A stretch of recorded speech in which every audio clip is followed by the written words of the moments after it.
Hey guys, it's Tuesday, July the 9th. Well, this month is flying by too, isn't it? Wow. Hope everybody's doing good. We're going to get the advertisements out of the way, as usual at the beginning. Forex currencies, this is for trading education purposes only, of course. Trade at your own risk, do your own research and due diligence.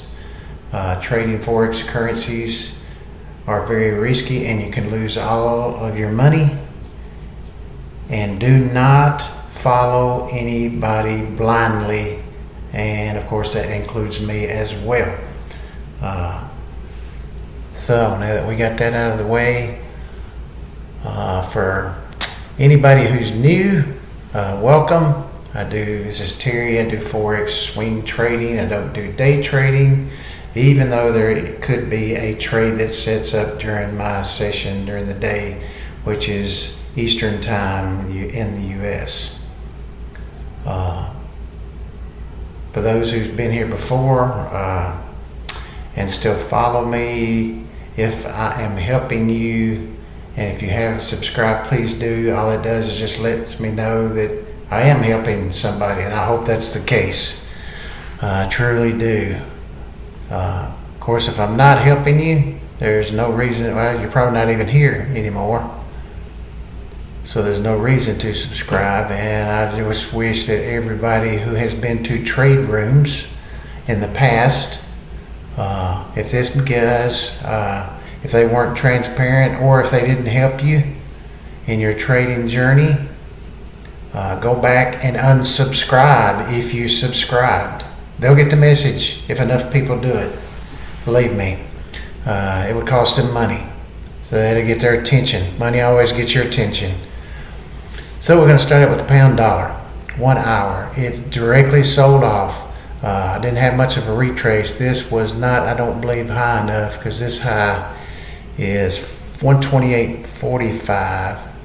That high is 24, so it's 21, 24. So it is within the parameters there to take a sell. That high would be your stop. I'm not in it because of this flush down. I'm waiting to see what's going to happen on here, because there's a potential the dollar has started going down. So there's a potential for this thing to turn around down in here where it kind of broke up from. So it's right back down there to it. So I'm going to be looking at that. I'm not in it.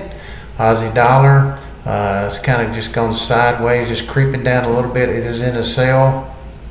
You had opportunity right there to get in. You'd still be in it right now, because actually your stop would be right there at that high if you're short. If you're over here, you've already taken off some of your position and the rest is now down here. So it's going to make money regardless what happens.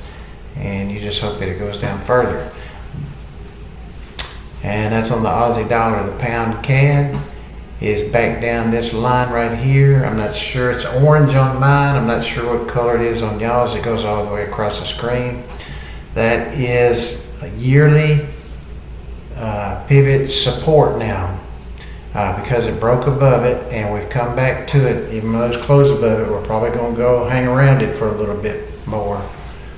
Before it shows what it's going to do. So I'm going to keep an eye on this for a possible buy. It will not be a sell. It will be a buy. I'm going to look for a possible buy on the pound CAD. Pound yen, I only look for sells, and which is right here where it sold off. See, it sold off without really any retracement until here. And that's where I'm in, because now this candle high is my stop, not here. Because it retraced, came up to here, and has gone a little bit lower. It has to continue to go lower. But I will have a low risk trade in this, so I'm willing to let it sit. Because with the spread, it's only $9. That's all it is. So I'm in the sell of the pound yen. If it comes up there, touches that high, I'm out. Stopped out, actually.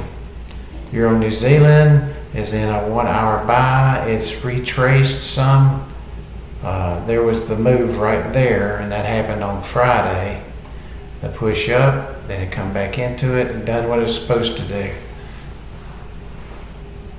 Thing was, you would have got it stopped out right on that candle if you followed it like you're supposed to. When it makes a higher high, which it did over here, took out that high, you moved the stop to that low, you'd have got stopped out on that candle right there. You wouldn't be in this trade anymore, but you would have made good money on both positions. So there's nothing to do right now on it. The Euro New Zealand, see where there's the pivot, yearly pivot, and we came down to there. Are we going to sell off and come on down and take that low out, come down into here? Watch and see. That's what I'm doing. Watch and see. No need to rush. Be patient. Pound New Zealand just broke to the downside. You got to have something to come up, back up into here. And the way that candle is, a lot of times it'll come back up into here.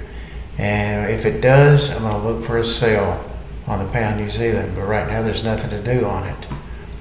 New Zealand yen, only looking for sale. I missed the opportunity. That was it over here. Of course, it's come back up in here, but it can take that out now. It doesn't mean it's going to sell off from right there. You could take this, and the highest high of one of these candles, whichever is the highest, that's your stop. So you would have a low risk trade if you went short on the New Zealand yen. Euro Aussie, they're trying to run away, come back. That was your opportunity to buy. It never made a higher high. So whenever this happened and you got up and it started coming down, you got stopped out in here.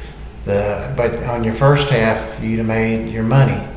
And the second half, being down in here, you would have got stopped out over here. So from here to here, you still made good money on that trade year round. But nothing here to do, but I've seen these come down twice.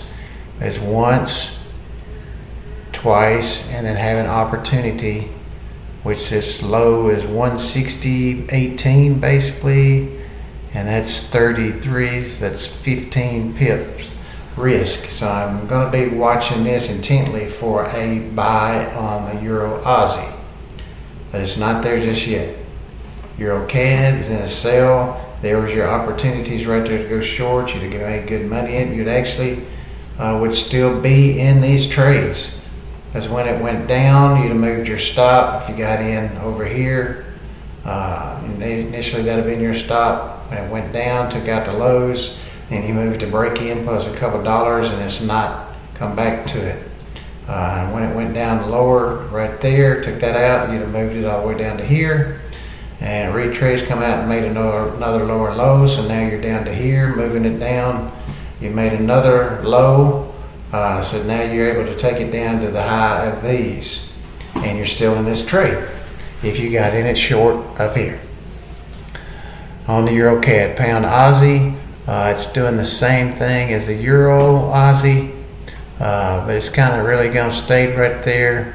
Come down here, bounced up, back in, bounced up to here, bounced down, and not really going nowhere, but I'm looking for an opportunity on the pound Aussie. And hopefully that is going to be a buy, but there's no direction right now telling me to go either way. So sit back and relax. CAD yen, there was the buy right there. It ran away, then it retraced. That was your chance to get in. That was your money maker, that one right there. But there's nothing to do right now. There was the sales. If you didn't get that one or that one, that was your last opportunity. On the CAD yen, I'm only looking for sales on it anyway, so there's nothing to do on it. Euro yen, I'm only looking for sales anyway. It has come up here like the pound yen, but I'm already in the pound yen. Both of those kind of move the same direction, so there's no need to double. Even though I would double my wins, I could double my loss too. So I'm going to let one of them do what they're supposed to do. We'll see on the euro yen, but there is a sell opportunity there. That would be your stop that high. So now you got to wait and see. You would have had you couldn't have taken anything off yet. It didn't go down far enough. Even if you got it 50, it only went to 31. That's not even 20 pips. This one is actually at 30. and it's not done it yet, so you need another push down before it comes up here and stops you out. Aussie yen, it's making a 1 hour sale, but it looks like it's trying to push higher. So there's nothing to do on the Aussie yen right now. So the pound yen short, I'm in with a very low risk trade. So I'm happy about that one. Keeping an eye on it. Nothing to do on these. There's the Aussie dollar, the pound dollar. Nothing to do on any of those. Nothing as yet. But there will be an opportunity coming. I guarantee you that. So that's it for today's video. The video is being recorded. It'll be posted in about 15 to 20 minutes.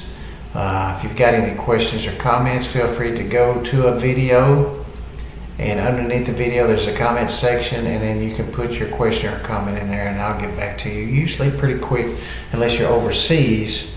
Then it will be the next day for me because of the time zone difference. So we are planning to have another video for you guys tomorrow, and if you're in trades, please monitor them, move your stops when you can, and take your profit like you're supposed to. You know, whether you do it, I do it in a half, you don't have to follow that. You can do it in an eighth, a quarter, a third, a half, 3/4, whatever you feel. You have to find, everybody has to find their own number where they're comfortable at taking profit. And then only you can do that. I'm not going to tell you what to do. I just know I do it at a half because I'm comfortable with that, and I've done it since 2007. So I'm not going to change it because it's doing what it's supposed to do, and I'm happy with that. But you have got to find, in your trading journey, you've got to find your own way that makes you feel comfortable. And hopefully that's happening for you. So we'll plan on seeing you guys tomorrow.